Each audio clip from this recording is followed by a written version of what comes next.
Bonjour et bienvenue sur cette vidéo pour apprendre à faire votre pâte à choux. Donc pour faire notre pâte à choux, plusieurs ingrédients. De l'eau, du lait, du sucre, du sel, du beurre, de la farine T55, de la farine T45 et des œufs.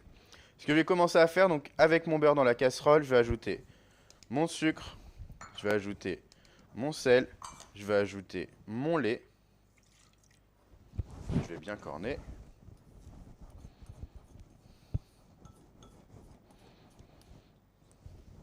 Et je vais ajouter mon eau. Donc, je vais mettre ça à chauffer tranquillement. Donc, je vais mettre sur un feu assez moyen pour commencer. Le but étant que mon beurre fonde avant que le liquide arrive à ébullition. Parce que si je vais trop fort, mon liquide va arriver à ébullition et mon beurre ne sera pas encore fondu.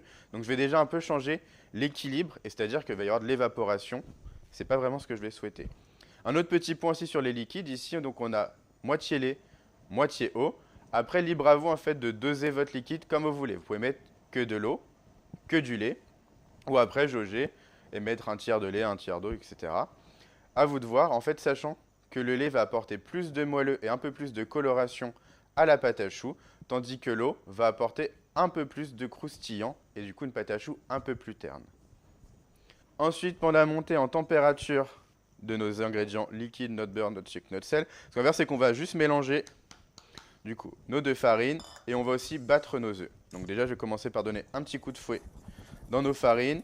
Le mieux, c'est de les tamiser, hein. Moi, je l'ai fait au préalable, mais là, c'est juste pour vous montrer aussi qu'ils étaient bien séparés, que j'avais pas déjà tout mis ensemble.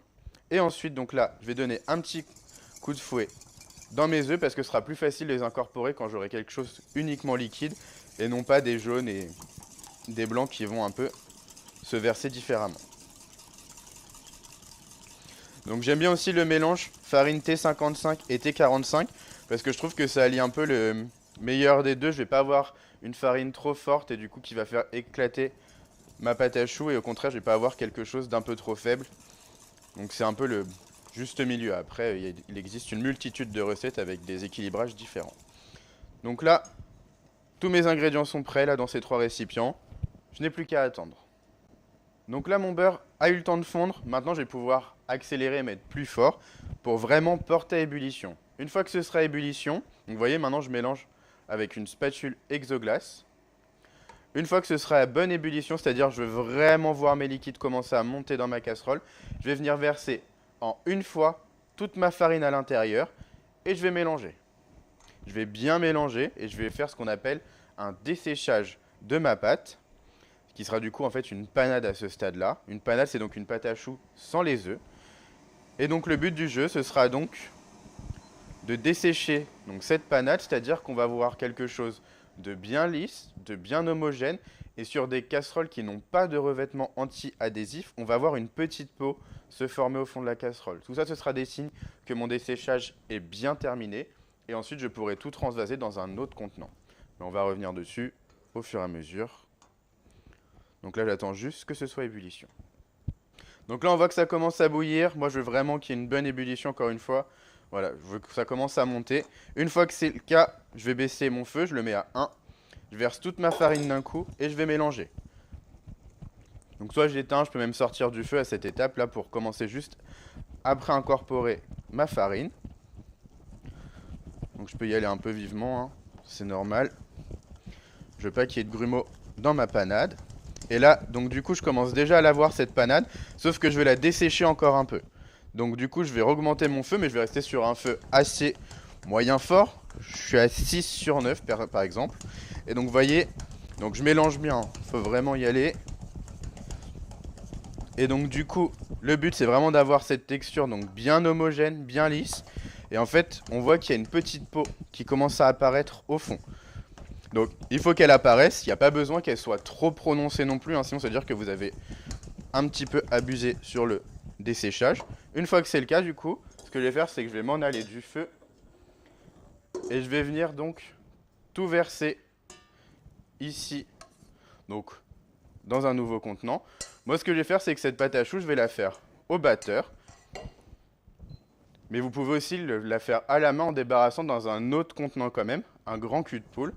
Et après, donc, cette étape, elle va consister à faire chuter en température votre panade. Donc moi je vais la mélanger avec la feuille de mon batteur à petite vitesse, vitesse 1 ou 2. Si jamais vous le faites à la main, eh ben vous gardez votre spatule exoglace et vous allez continuer à mélanger comme ça pour la faire descendre en température. Pourquoi? Parce que là il va falloir qu'on ajoute les œufs à l'intérieur. Si j'ajoute les œufs à l'intérieur de ma panade chaude, je risque de les faire coaguler et du coup d'avoir des morceaux d'omelette à l'intérieur de ma pâte à choux, ce qui n'est pas du tout le résultat souhaité. Donc pour ça, il faut que je la fasse descendre en température et qu'elle soit aux alentours des 50, 55. En gros, dès qu'elle est en dessous de 60 degrés, ça va être bon. Donc c'est pour ça que je vais mettre ça à tourner juste pour incorporer un peu d'air et du coup la faire chuter en température. Donc là, au début où j'ai mis ma panade à tourner, dès le début j'ai touché un peu ma cuve, elle était vraiment brûlante. C'est normal, ma pâte à choux elle sortait de la casserole, donc elle était bouillante. Là, en touchant, je vois qu'on a bien chuté en température. On doit s'approcher de la température souhaitée. Donc ce que je vais faire, c'est que je vais commencer à incorporer mes œufs. Attention, je ne vais pas tout incorporer d'un coup. Sinon, ça va faire beaucoup trop de liquide pour ma panade et elle risque d'avoir du mal à tout absorber. Donc moi, ce que j'aime bien faire, c'est déjà procéder par tiers. Donc là, je vais déjà verser un premier tiers à l'intérieur. Et je vais laisser mélanger jusqu'à ce que ce soit bien homogène. Donc on voit que ça va assez vite, hein, l'incorporation du premier tiers a été, donc je vais continuer. Je vais en verser un deuxième. Et si jamais j'ai besoin, j'hésite pas à arrêter mon batteur et à corner. Soit à l'aide de ma feuille directement que je récupère avec ma main, soit à l'aide d'une maryse. Donc là, j'ai une pâte à choux qui commence à être homogène, mais elle est encore un peu dense. C'est normal, vous allez me dire, il me reste encore un tiers. Le truc, c'est que je ne vais pas ajouter ce tiers tout en une fois. Parce qu'en fait, ma pâte à choux, il va falloir que je cherche à avoir la bonne texture. Quelque chose qui va se tenir, mais qui va quand même être un peu souple, mais pas liquide. Et du coup, c'est pour trouver ce juste milieu que je vais y aller délicatement à l'incorporation de ce dernier tiers. Parce qu'en fait, c'est pas une science exacte, en fait, les pesées de votre pâte à choux. Parce que déjà, la farine, elle va absorber plus ou moins en fonction de son type et aussi de sa provenance. Et aussi, en fait, en fonction du temps de desséchage, si vous avez fait aussi bouillir beaucoup vos liquides au préalable, en fait, on a aussi perdu un peu d'hydratation, ou au contraire, on en a laissé plus parfois. Donc du coup, il faut rééquilibrer cette texture. Et donc, on va vraiment y aller un peu plus tranquillement. Donc là, ce dernier tiers, je vais déjà ajouter la moitié. Et ensuite, je vais vérifier la texture de ma pâte à choux pour savoir si je m'arrête ou si du coup, il faut que je continue à l'hydrater. Donc là, je vais ajouter donc, la moitié de ce qui me reste. Et je vais laisser toujours mélanger jusqu'à obtenir quelque chose de bien homogène.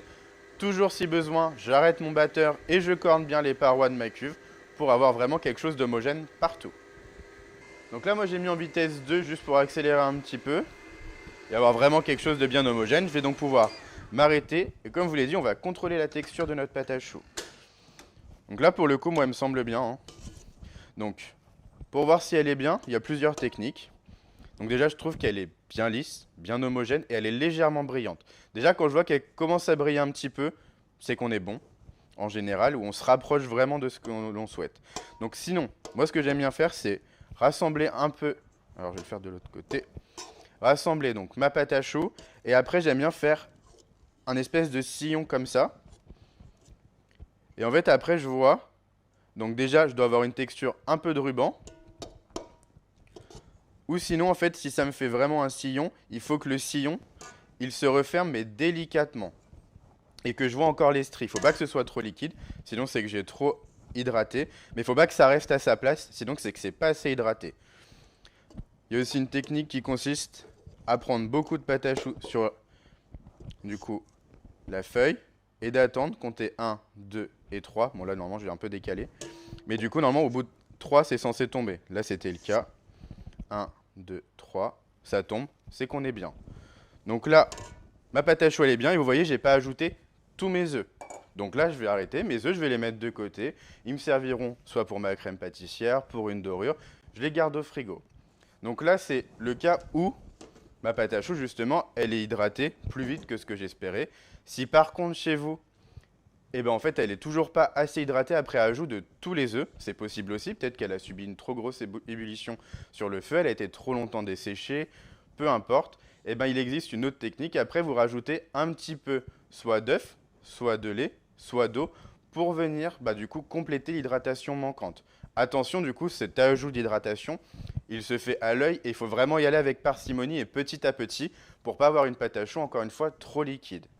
Et si jamais vous avez souci, que vous avez trop hydraté votre pâte à choux, le seul moyen de la récupérer, c'est de refaire une petite quantité de panade que vous viendrez ajouter dans cette pâte à choux. Et après, il faudra rééquilibrer à nouveau, si besoin, l'hydratation pour avoir une bonne texture de pâte à choux. Donc, il est maintenant le temps de préparer nos plaques. Donc, pour nos plaques, moi ce que j'aime bien faire, c'est pocher directement sur plaque pour la pâte à choux. Comme ça, ma pâte à choux, en fait, elle va être directement au contact de ma plaque. La plaque véhiculant bien la chaleur, ça va aussi permettre de bien cuire le dessous de ma pâte à choux. Donc, soit vous cuisez directement sur plaque, que l'on va légèrement graisser, soit comme moi, avec de la bombe à graisse, juste léger. Et après, on peut même venir juste estomper un peu comme ça, pour pas que ce soit trop gras, et qu'il y en ait bien partout. Soit un peu de beurre fondu, ça marche également. Ou alors, après, il est aussi possible de cuire sur feuille de cuisson ou sur sile-pain. Attention, je vous déconseille le sile-pâte qui lui est trop épais et va retenir la chaleur et du coup empêcher que votre pâte à choux cuise correctement sur le dessous.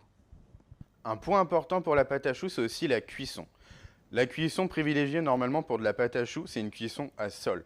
C'est-à-dire que la chaleur doit venir du dessous pour ensuite faire cuire et faire développer votre pâte à choux.